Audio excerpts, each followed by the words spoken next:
사랑이 왜 가장 큰 계명입니까? 라는 제목으로 하나님 말씀 나누고자 합니다. 이 본문 말씀은요, 여러분들이 아주 잘 아는 사울에서 바울로 변화가 되는, 회심이 되는 사도 바울의 회심 사건입니다. 사울은요, 누구보다도 하나님에 대한 열심이 아주 대단했던 사람이에요. 그 갈라디아서 말씀에 보면요, 내가 이전에 예수님을 만나기 이전에 유대교에 있을 때 행한 일을 너희가 들었거니와 하나님의 교회를 심히 박해하여 멸하고 내가 내 동족 중 여러 영갑자보다 유대교를 지나치게 믿어 내 조상의 전통에 대하여 더욱 열심히 있었으나, 유대교를 믿고 조상의 전통에 대하여 열심히 있었다. 한마디로 말해서 하나님의 영광을 위하여서 누구보다 열심히 노력했던 사람이라는 거예요. 사울이 지금 이 본문에서요, 예수님을 믿는 사람들, 즉 그리스도인들을 왜 잡으려고 나섰죠? 바로 아브라함의 하나님, 이삭의 하나님, 야곱의 하나님, 유대인 조상들의 하나님을 위한 행동이라는 거예요. 예수님은, 사울의 시각에서는요, 예수님은 하나님이 아니에요. 인정하지 않았다는 거예요. 믿지 않았다는 거예요. 그런데 자꾸 저들은 예수님이 아브라함의 하나님, 이삭의 하나님, 야곱의 하나님이라고 한다는 거예요. 그분이 육신으로 오셔서 우리를 위해 십자가에 달려 돌아가셨다고 외쳐댄다는 거예요. 사울의 입장에서는요, 아주 기가 막힐 노릇이겠죠. 사울의 눈에 이들은 이단이에요. 미친 사람들로 보여진다는 거예요. 그래서 오늘 말씀 보면은 혈기가 기세 등등했다라고 기록되어 있습니다. 그래서 이들을 잡으려고 쫓아갔다는 거예요. 자, 여기서요, 아주 매우 중요한 포인트가 있습니다. 매우 중요한 포인트예요. 사울이 지금 핍박하는 대상이 누구죠? 사울이 지금 핍박하는 대상, 바로 예수님을 믿고 따르는, 예수님을 사랑하는 여러분 같은 성도들이에요. 그렇죠? 사울이 핍박하는 대상은요, 교회였고 성도들이에요. 사울은 예수님을 단 한 번도 본 적이 없어요. 사울은 예수님을 미워하고 죽인 것이 아니라 누굴 죽였죠? 스데반을 죽였어요. 잡아서 투옥시키고자 하는 대상은요, 예수님이 아니에요. 바로 저와 여러분과 같은 예수님을 믿고 따르는 성도들이었다는 거예요. 이것이 오늘 본문 말씀의 아주 중요한 핵심 포인트입니다. 자, 이 점을 숙지하고, 이 점을 알고 본문 말씀 4절을 다시 한번 보시면요, 사울아 네가 어찌하여 나를 괴롭히느냐. 예수님이 분명하게 말씀하시죠. 지금 박해를 받는 것은 교회와 성도들이 아니라 바로 예수님 자신이라고 말이에요. 사울은요, 예수님을 단 한 번도 본 적이 없다고 말씀드렸습니다. 예수님을 직접적으로 만난 적이 없다고 말씀드렸습니다. 그러니 사울이 당연히 5절에서 이렇게 대답하겠죠. Who are you? 누구세요? 본 적이 없어요. 그렇죠? 누구세요? 저는 당신을 본 적도 없고 박해한 적도 없는데요. 누구세요? 예수님이 직접적으로 박해를 받은 것이 아니라는 거예요. 그렇죠? 그런데 왜 예수님은 사울에게 왜 지금 네가 나를 괴롭히느냐, 박해하느냐, 왜 이렇게 말씀하셨을까요? 그 이유는 바로 저와 여러분들은 예수님의 몸이기 때문이에요. 우리가 예수님과 한 몸이기 때문이라는 거예요. 우리가 예수님과 연합했기 때문이라는 거예요. 성경은 여러 곳에서요, 예수님을 머리로, 우리는 몸으로 묘사하고 있습니다.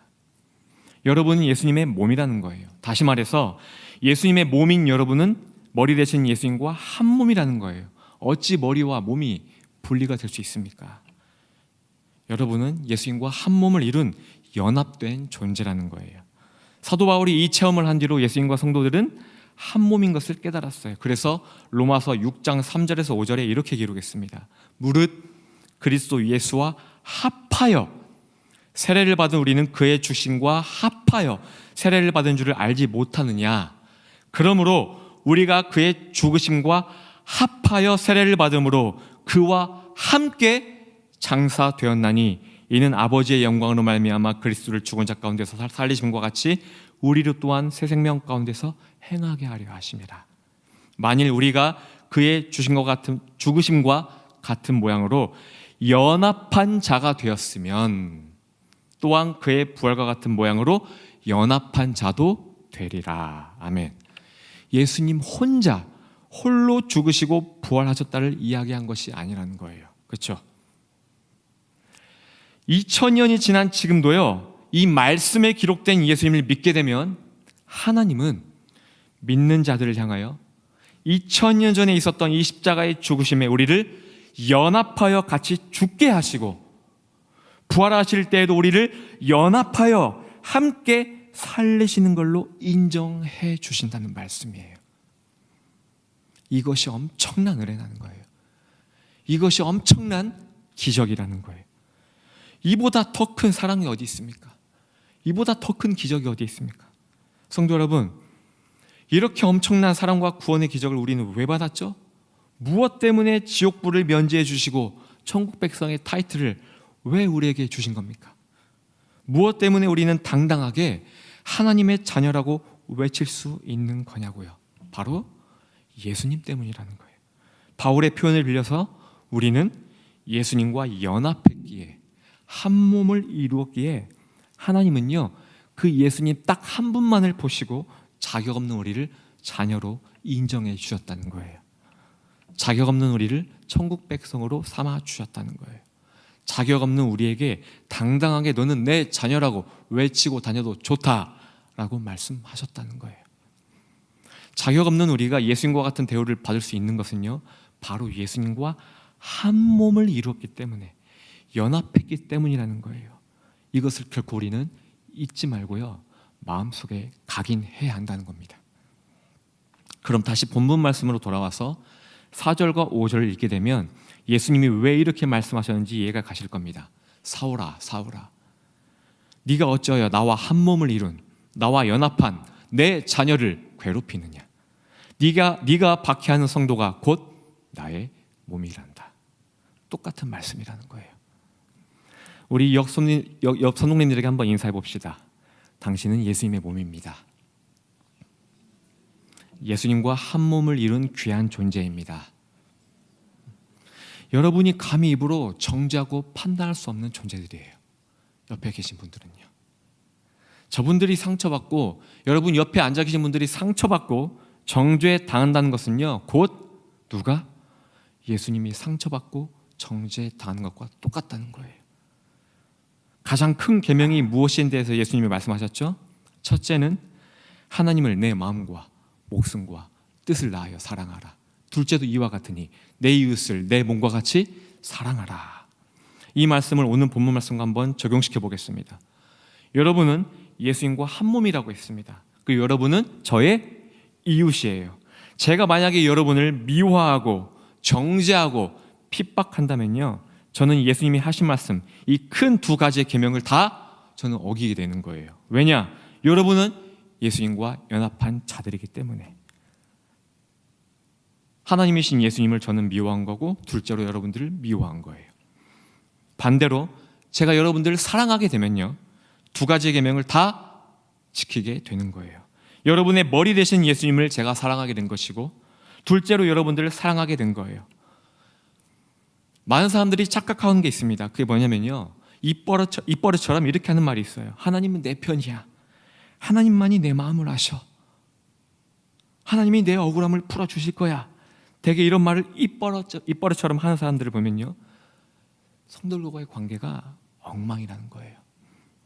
사람들은 다 죄인이야. 악해. 나는 하나님만 바라보며 살 거야. 하나님만 내 편이야. 이렇게 신앙생활을 하는 사람들은요, 대부분이 교만함에 사로잡혀 있다는 거예요. 교회 질서를 파괴하고요, 화평을 파괴하는 자들이 많다는 거예요. 최근 담임 목사님께서도 설교하셨던 내용인데 잠깐 빌려오자면요, 신앙생활은 내 중심, 개인 플레이가 아니라고 하셨습니다. 기억하시죠? 건강한 신앙생활은 바로 이웃 가운데 들어가는 거, 공동체 속에 들어가서 충성하고 인내하는 것이라고 우리는 배웠습니다. 신앙의 실력은 어떻게 쌓는다고요? 공동체 안에서 자라난다고 말씀하셨다는 거예요. 성경은 사랑에 대해서 매우 강력하게 강조하고 있습니다. 우리는 이 사랑에 대해서 반드시 알아야 된다는 거예요. 어떻게 알 수 있죠? 바로 공동체 안에서 인내하고 오래 참을 때 우리는 비로소 알 수 있다는 거예요. 내 이웃을 내 몸과 같이 사랑하라. 어떻게 하면 이 말씀에 순종할 수 있습니까? 바로 공동체 안에서 서로 참고 인내할 때 이 말씀 앞에 우리는 비로소 순종할 수 있다는 거예요. 하나님을 마음과 목숨과 뜻을 다하여 사랑하라. 어떻게 하면 이 말씀 앞에 순종할 수 있죠? 바로 공동체 안에서 서로 참고 인내할 때 비로소 이 말씀 앞에 우리는 순종할 수 있다는 거예요. 우리가 여전히 죄인일 때 하나님 우리를 주목하셨어요. 예수님을 통하여 우리를 구원하셨어요. 지금도 그러나 우리는 여전히 허물투성이에요. 우리는 그 허물투성이를 지적질하고 돌을 던지면 안 된다는 거예요. 우리 눈에 보이는 이 그 허물투성이는요, 이제 예수님의 몫이에요. 예수님께 맡기면 된다는 거예요. 우리가 할 일은 그가 허물투성일지라도 예수님과 한 몸인 것을 인지하고 사랑으로 대할 줄 알아야 한다는 겁니다. 상대방의 허물을 내가 바로 잡고자 나섰다가는요, 나도 죽고 상대방도 죽일 수 있다는 거예요. 예수님이 하신 말씀입니다. 주인이 이르되 가만두라. 주인이 이르되 가만두라. 가라지를 뽑다가 곡식까지 뽑을까 염려하노라. 내가 초수꾼들에게 말하기를 가라지는 먼저 거두어 불사르게 단으로 묶고 곡식은 모아 내 곡간에 넣으리라. 마태복음 13장 말씀이에요. 우리가 할 일이 아니라는 거죠. 우리가 할 일은 공동체 속에 들어가서 상대방의 허물을 덮어주고 이해하고 용서하고 사랑하는 것뿐이라는 거예요. 상대방의 허물은요, 주님께 맡기라는 거예요. 예수님께 맡기라는 거예요. 예수님의 몫이라는 겁니다. 주님께 맡기면 주님께서 가짜는 불에 던져버리고 진짜는 곡간에 넣으신다는 겁니다. 혹시 압니까? 우리가 끝까지 인내하며 이 가라지를 품고 사랑으로 품는다면 그 가라지가 알곡이 될지 어떻게 우리가 알 수 있겠습니까? 사랑하는 성도 여러분, 우리에게 이 사랑이 없다면요, 아무리 거룩해 보이는 교회라 할지라도 또 선교 현장이라 할지라도요, 분쟁이 반드시 일어나게 됩니다. 교회에서 상처받고 떠나가는 사람들, 선교 현장에 갔다가 상처받고 떠나가는 사람들, 그 사람들이 믿음에 약해 빠졌다고 정죄 비판할 게 아니라요, 내 자신에게 과연 이 예수님의 사랑이 말씀하신 이 사랑이 있었는지 먼저 내 신앙을 점검해 봐야 된다는 겁니다. 명심하십시오. 아무리 부족해 보이고 보잘것 없어 보여도 허물투성이가 많아 보여도요, 예수님은 그 사람을 피값으로 구원하신 존재라는 거예요. 예수님과 한 몸을 이룬 분들이라는 겁니다. 그 사람이 나의 거친 말과 행동으로 상처받고 떠나간다면 그것은 곧 예수님에게 한 것과 똑같다는 말씀이에요. 조금 더 무서운 말씀을 해볼까요? 요한일서 3장 15절 16절 말씀입니다. 그 형제를 미워하는 자마다 살인하는 자니 살인하는 자마다 그 속에 영생이 있지 아니하니라. 너희가 아는 바라 그가 우리를 위하여 목숨을 버리셨으니 우리가 이로써 사랑을 알고 우리도 형제들을 위하여 목숨을 버리는 것이 마땅하니라. 아멘. 우리가 함부로 판단하고 정죄하고 뒤에서 수군대는 사람들, 그 사람들, 예수님이 목숨을 버리시면서까지 살리신 자들이래요.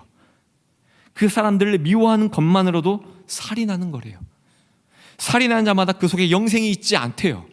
구원이 있지 않대요. 다시 말해서 살인하는 그 사람에게는요, 구원이 없다는 거예요. 어찌 내가 예수님의 사랑을 받았는데, 내가 예수님의 사랑을 받은 존재인데 어찌 예수님의 사랑을 받은 또 다른 형제를 정죄할 수 있겠냐는 말씀이에요. 이게 요한일서 말씀입니다. 이건 말이 안 된다는 거예요. 내가 구원받은 하나님의 자녀라면 예수님의 사랑을 입어 한 몸이 된 또 다른 지체들, 형제들을 결코 살인할 수 없다는 겁니다. 이로써 우리가 예수의 사랑을 받았나니 우리도 형제들을 위하여 목숨을 버릴 수 있는 사랑을 보이는 것이 마땅하니라. 이것이 우리가 붙들어야 할 사랑이라는 거예요. 여러분이 이 사랑을 교회에서 또 선교 현장에서 직장에서 가정에서 보이게 된다면 회복할 것입니다. 강력하게 부응할 것입니다. 떠나간 자들이 다시 돌아오게 되는 회복의 역사가 나타날 것입니다. 새 계명을 너희에게 주노니 서로 사랑하라. 내가 너희를 사랑한 것 같이 너희도 서로 사랑하라. 너희가 서로 사랑하면 이로써 모든 사람이 너희가 내 제자인 줄 알리라. 요한복음 13장 말씀이에요. 모든 사람이 여러분이 많은 사람들이요, 여러분이 예수님의 제자인지 아닌지 아는 방법은 바로 사랑이래요. 내가 예수를 믿었더니 이만큼이나 복을 받았어. 많은 사람에게서 부러움을 사는 것으로 예수님의 제자라는 것을 증명할 수 있을까요? 없어요. 내가 예수를 믿었더니 이만큼이나 유명해졌어. 이것으로 내가 세상에서 예수님의 제자라는 것을 증명할 수 있을까요? 없어요. 내가 이만큼 교회 직분에 열심을 다했어. 이것으로 제자라는 것을 증명할 수 있을까요? 말씀에 기록되어 있듯 예수님은 딱 하나를 본대요. 너희가 내 지체들의 연약함을 보며 얼마나 인내했니? 얼마나 감싸주었니? 내가 너에게 보여준 그 사랑을 그들에게 얼마나 보여주었니? 사랑 하나만을 보시고 판단하신다는 거예요.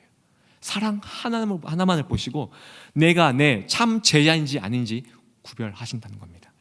이것으로 우리가 예수님의 제자이냐 아니냐를 판단한다는 거예요. 마태복음 25장에 보면요, 예수님께서 최후의 심판날에 심판자로 오셔서 두 그룹을 놓고 하시는 말씀이 나옵니다. 자칭 의인이라 칭하는 자들에게 이렇게 말씀하시죠. 이 저주를 받은 자들아, 나를 떠나 마귀와 그 사자들 위하여 예비된 영원한 지옥불에 들어가라. 내가 줄일 때에 너희가 먹을 것을 주지 아니하였고, 목마를 때에 마시게 하지 아니하였고, 나그네 되었을 때에 영접하지 아니하였고, 헐벗었을 때에 옷 입히지 아니하였고, 병들었을 때, 옥에 갇혔을 때에도 너희들은 돌보지 아니하였다. 이 말씀 듣고 그들이 강력하게 부인합니다. 저희가 언제 그랬습니까? 저희는 주님께 충성했습니다. 기적도 부렸습니다. 모든 걸 다 했습니다. 충성했습니다. 왜 그렇게 섭섭한 말씀을 하십니까? 이게 예수님이 말씀하십니다. 내가 진실로 진실로 너에게 이르노니 이 지극히 작은 자 하나에게 하지 아니한 것이 곧 내게 하지 아니한 것이라. 반대로 또 다른 그룹에게 말씀하시죠. 복받을 자들이여, 나와 창세로부터 너희를 위하여 예비된 나라를 상속받으라. 내가 줄일 때 너희가 먹을 것을 주었고, 목마를 때에 마시게 하였으며, 나그네 되었을 때 영접하였고, 헐벗을 때 옷을 입혔고, 병들었을 때 돌보았고, 병문안하였고, 옥에 갇혔을 때에 너가 신방을 왔느니라. 이 말씀을 듣고 그들이 말하죠. 주여, 우리가 언제 그렇게 했습니까? 언제 우리 예수님이 줄이신 것을 보고 음식을 대접하였으며, 언제 우리 예수님이 목마른 것을 우리가 봤습니까? 저는 주님을 단 한 번도 본 적이 없습니다. 만져본 적도 없습니다. 언제 제가 음료수를 줬습니까? 어느 때 나그네 되신 것을 보고 영접했습니까? 신방했습니까? 언제 제가 패딩을 벗어준 적이 있습니까? 언제 예수님이 병원에 입원했을 때 제가 병문한 적이 있습니까? 저는 주님을 한 번도 본 적이 없습니다. 저는 성도들에게 한 것뿐이 없습니다. 예수님이 뭐라고 말씀하십니까? 내가 진실로 진실로 너희에게 이르노니 너희가 여기 내 형제, 기억하십시오. 내 형제 중에 지극히 작은 자 하나에게 한 것이 곧 내게 한 것이라. 성도 여러분, 이제 아시겠습니까? 여기서 말하는 굶주린 자, 헐벗은 자, 옥에 갇힌 자, 이것은요 저기 서울역에 있는 노숙자들을 말하는 게 아니에요. 술 퍼마시고 길거리에서 깽판 치는 노숙자들을 말하는 게 아니에요. 사업을 하다가 말아먹은 불교 신자들을 말하는 게 아니에요. 사고 쳐서 감옥에 들어간 천주교 신자를 말하는 게 아니에요. 예수님이 분명히 말씀하셨죠. 내가 진실로 진실로 너희에게 이르노니 너희가 여기 내 형제 중에 지극히 작은 자 하나에게 한 것이 곧 내게 한 것이니라. 예수님이 말씀하신 굶주린 자, 헐벗은 자, 옥에 갇힌 자, 병든 자라는 것은요 모두 예수님과 연합한 자들이라는 거예요. 예수님이 핏값으로 구원해 내신 자들이라는 거예요. 이들에게 한 것이 곧 예수님에게 한 거래요. 성도들끼리 서로 사랑을 베푸는 것이 얼마나 중요한지 이제 아시겠죠. 왜 성도들끼리 우리끼리 다투면 안 되는지를 이제 아시겠죠. 왜 내 이웃을 내 몸과 같이 사랑하라, 이것이 왜 가장 큰 계명인지를 아시겠죠. 믿음과 소망, 사랑이 있을진데 그 중에 제일은 사랑이라. 왜 사랑이 가장 큰 계명인지 제일인지 이제 아시겠죠. 이 말씀을 듣는 성도 여러분 모두가 영적인 시야가 열리길 바랍니다. 마음이 열리길 바랍니다. 여러분 양옆으로 또 앞뒤로 앉은 모든 분들은요, 예수님의 귀하신 몸들이에요. 예수님과 연합한 자들이에요. 이들의 허물을 덮어주는 것이 예수님을 존귀케 하는 것입니다. 그들의 가난함을 챙겨주고 그들의 병듦을 위로해 주는 것이 예수님을 존귀케 한다는 거예요. 예수님은 이로써 우리가 예수님의 제자인 것을 아신다고 하셨습니다. 사랑하는 성도 여러분, 모두가 이 사랑으로 충만하게 되길 바랍니다. 그래서 공동체 안에 들어가서 이 사랑으로 부흥케 하는 주역들이 되시기를 예수님의 이름으로 기도드립니다. 아멘. 우리 찬양하겠습니다. 찬송가 453장. 정말 우리 평생의 소원이 나를 대속해 주신 이 예수님의 사랑을 간절히 하기를 원합니다. 이 사랑을 가지고 우리가 공동체 안에 들어가서 이 사랑을 전하여 우리의 신앙의 실력을 쌓는 우리 성도님들 되기를 바라면서 우리 찬송가 453장 예수 더 알기 원하네 찬양하겠습니다.